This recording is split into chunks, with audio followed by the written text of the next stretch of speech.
Ketika kita menonton berita di media, kita suka merasa kalau isinya kebanyakan hanya berita-berita buruk dan mengerikan. Entah itu berita seperti kucing yang tak bisa turun dari pohon, perceraian 1001 artis terkini, harga bakso yang terus melejit diakibatkan oleh korupsi pejabat negara beristri 3, hingga ramalan meteor jatuh yang binasakan semua makhluk hidup termasuk Anda yang menonton video ini. Jadi, sebenarnya kenapa pemberitaan di media itu kebanyakan buruk? Apa penyebabnya? Banyak dari kita yang sering bilang bahwa kita lebih suka berita baik daripada buruk. Tetapi, para peneliti ternyata menemukan bahwa kita, atau lebih tepatnya, otak kita memiliki kecenderungan untuk lebih memperhatikan hal-hal yang buruk dibandingkan yang baik. Hal ini disebut sebagai negativity bias.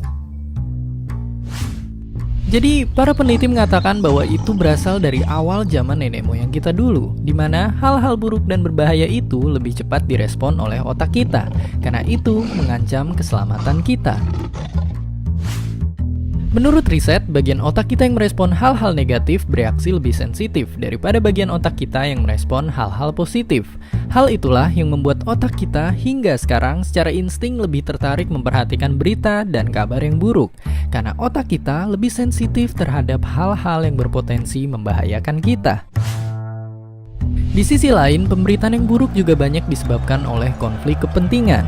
Seperti kita ketahui, berita-berita yang setiap harinya kita konsumsi adalah hasil kerja keras para jurnalis. Para jurnalis ini seringkali mengalami konflik kepentingan, di mana ia terpaksa mematuhi perintah atasannya untuk menulis berita negatif tentang suatu peristiwa. Akibatnya, para jurnalis terpaksa harus menulis berita demikian karena takut kehilangan pekerjaannya. Tetapi pemberitaan negatif itu sendiri tidak selamanya dalam tanda kutip negatif. Pemberitaan tersebut dapat membuka kesadaran kita akan isu-isu yang sebelumnya tak kita ketahui di luar sana. Tetapi kita sendiri juga perlu mengasah kemampuan analisis kita terhadap segala sesuatu yang ditayangkan di media atau disebut sebagai literasi media. Literasi media dapat kita lakukan dalam kehidupan sehari-hari. Misalnya saat kita membaca koran, menonton televisi, atau mendengarkan radio, kemudian kita membandingkan satu berita yang disiarkan oleh beberapa media tersebut, lalu menganalisis perbedaannya. Setelah itu, kita membuat ulang kembali berita tersebut menurut pemahaman kita dan kita pun lebih kritis terhadap media karena menyadari berita itu ada karena dibuat.